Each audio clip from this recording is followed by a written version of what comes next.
Inkatha Freedom Party today gave more details regarding changes in the party after the passing of its founding leader, Prince Mangosuthu Buthelezi. The party's National Executive Committee this week announced that IFP President Velenkosini Hlabisa will replace Buthelezi in the National Assembly.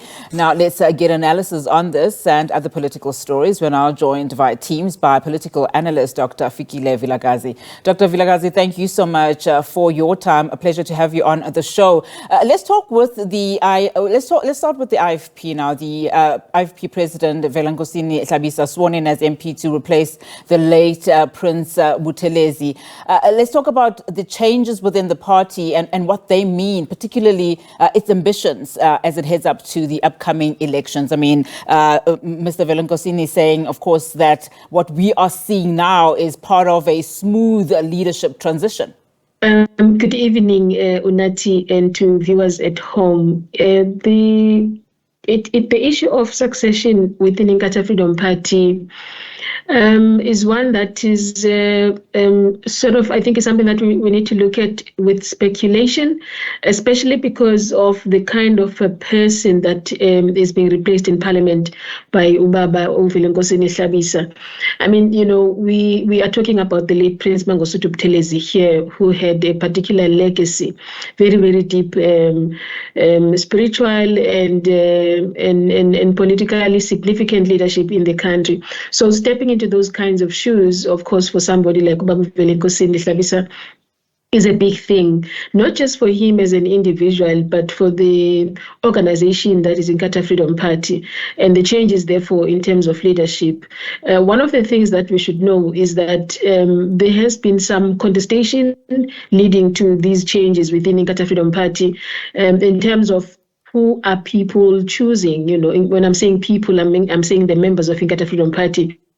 As a possibility for succession. There were a number of debates around whether the daughter of the late Prince Mangosuthu Buthelezi should be the president of the party and so on. But we also know that to settle that kind of wave, the late Prince, in fact, recommended that Ubaba Hlabisa should not be contested. So those issues are there.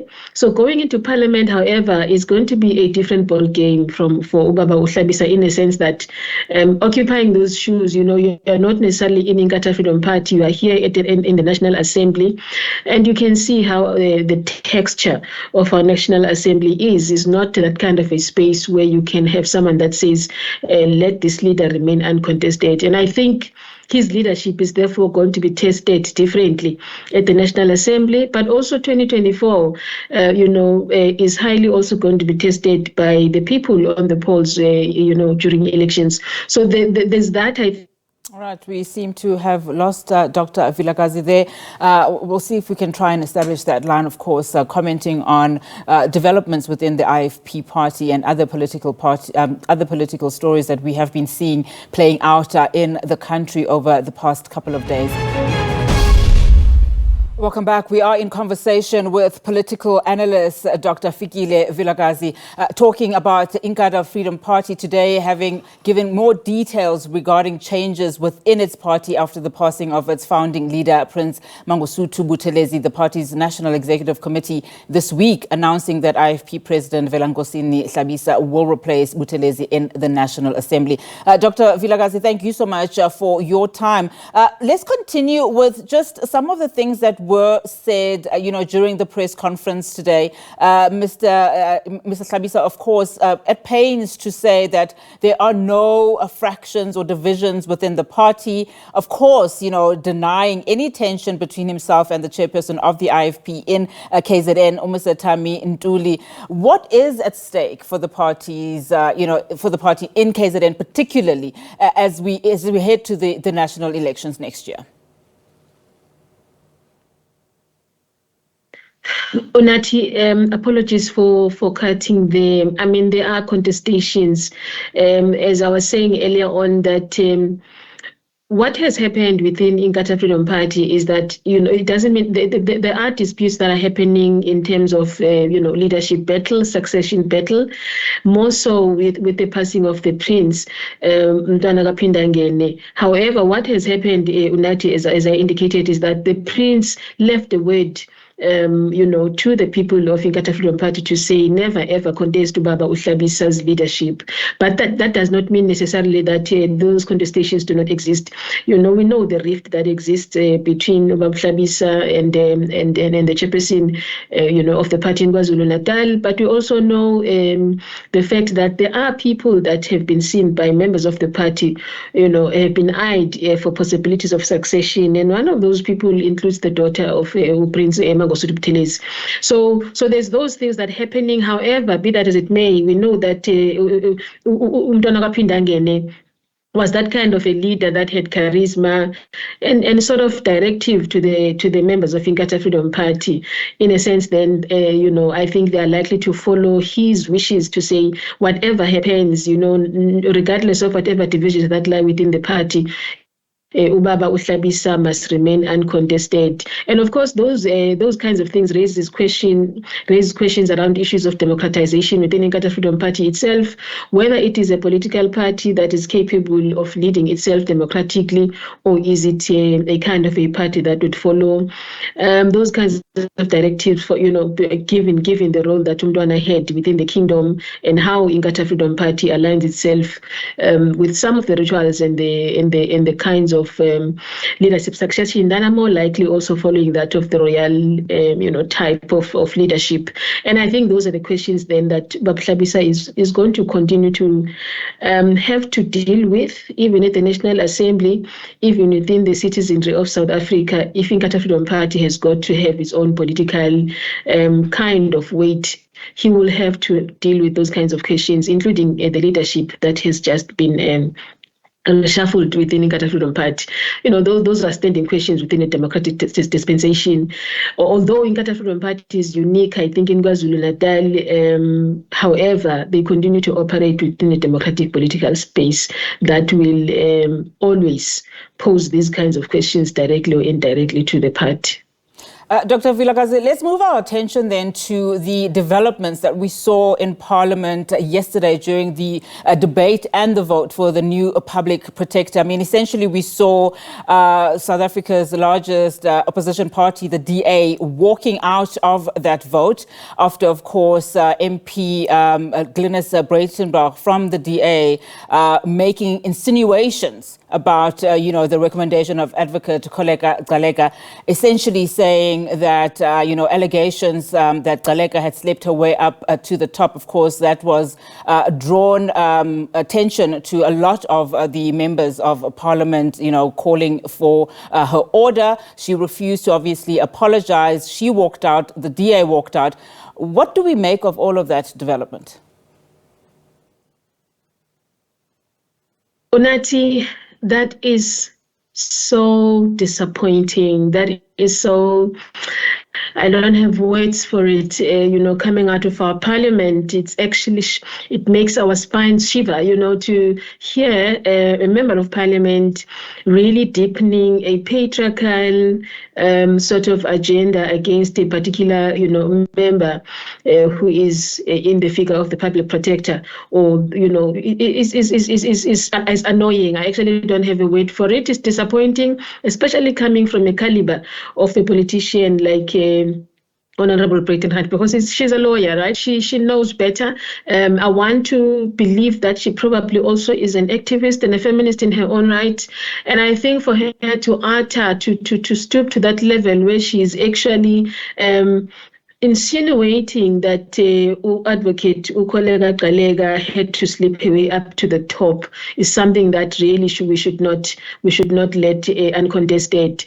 And it doesn't necessarily mean that the issues that she's worried about in terms of the appointment of the public protector, the office of the public protector, issues surrounding the public protector itself are not necessarily legitimate issues. But I think the manner and the vehicle through which she has done it is absolutely unacceptable. In an era in South Africa where we are dealing with gender-based violence as a pandemic, we cannot have parliamentary utterances of that nature, even suggesting that women politicians, women leaders get positions mainly because they've had to have sex with somebody to do that, or they've had to have some kind of intimate relationships to be able to do that. It's an insult, not just to advocate, but to all of us as women in South Africa, for women in parliament, especially in an era where we are saying we have never tasted a feminist-led government in South Africa under the ruling party. And we are saying that women in political spaces generally have been subjugated and have been actually projected as objects of sex. And I think that kind of a narrative then sort of it leans along those lines, and it's actually an act of violence in my view. It's an act of violence against the particular person whose name has been used in those ways. So I think that Parliament has got to probably go back and check its rules in terms of this issue, but also the political party, the Democratic Alliance itself needs to go back to the drawing board. I know the Democratic Alliance has got a women's forum as well. They would need to look into the conduct of the member to say, really, was this parliamentary, in the manner that the member has behaved. It cannot be acceptable, Unati, in an era like this in South Africa. We have to defend women in politics. We have to defend women in South Africa who are rising on merit, who are rising on the basis of capability to lead this country. We cannot say that women who are standing up are leading in positions of this nature mainly because they've had to have sex with somebody. That is just not acceptable. Lastly, Dr. Vilakazi, before I let you go, I want us to look at what is currently happening in the Middle East and how the ANC in particular is reacting to the crisis there. Of course, we know that President Cyril Ramaphosa will be joining other world leaders tomorrow in that summit for peace in Cairo, just to see if they can intervene in brokering some sort of peace. But as far as the ANC is concerned, of course, we saw them picketing today and essentially calling for the closure of the Israeli embassy in Pretoria. What can we read into the stance that the ANC is taking? Of course, we know that as a country, we've always been leaning towards pro-Palestine, and of course, with the people of Palestine in as far as their struggles are concerned. Unati, it is long overdue. South Africa, as a nation, we are party to a number of international treaties and conventions, and we actually have been negotiating our seat in the United Nations Security Council, right? And we have been watching and following this thing that Israel is doing to the people of Palestine, which is similar to our experience where we come from as a nation, that of apartheid. And we therefore cannot be silent when the people of Palestine are being oppressed, by the Israelites in these ways in the Gaza Strip. So I think that the stance that South Africa is taking internationally on this issue is a step in the right direction. South Africa has always said at the United Nations that we stand with the people of Palestine. And I think, fellow South Africans, this is something that we also need to follow suit.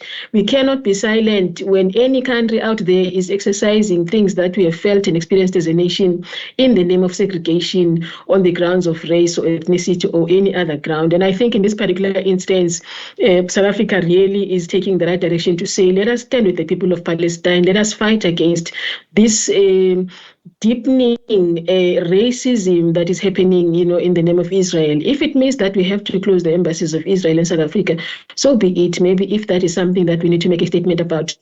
Remember, Unati, South Africa is also party to a document that we had signed that says responsibility to protect, which is a United Nations policy document, which we are party to South Africa to say when another country is really under siege in the manner that we are seeing happening to the people of Palestine, the international community has got the right to protect. That is actually what it means, which means then that we've got a right to intervene and say this must come to an end. And I think it has happened for us when we are under apartheid by the international community many, many years ago. And I really think that we should be seen to then reciprocating those kinds of things, especially for the people of Palestine. It is not fair what is happening in Palestine. It is inhuman. It is arbitrary. It is gross violations of human rights of the people of Palestine, and I think all of us must stand up to defend the people of Palestine and stand in solidarity. Dr. Vilakazi, thank you so much for your time.